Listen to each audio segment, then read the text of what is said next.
Саламатсыздар ма, ұстаздар мен оқушылар? Тәуелсіздік ұлы есім атты челленджді әріптестерім Қожахметова Айзада Қанбекқызы және Сәрсенбекова Шолпан Тұрмағанбетқызынан қабыл алдым.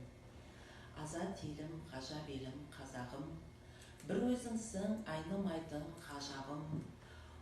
30 жасқа толып жатсың міне сен, ғайып болып басыңдағы азабым.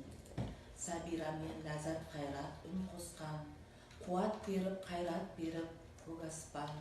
Тәуелсіздік есік ашты айқара, 30 жылдық мерекеңмен ұштасқан. Құтты болсын 30 жылдық мерекең, ол қазағым, азаттықты аңсаған. Тәуелсіздік мәңгі болсын тек алға, барлық ғалам бір өзіңе тамсанған.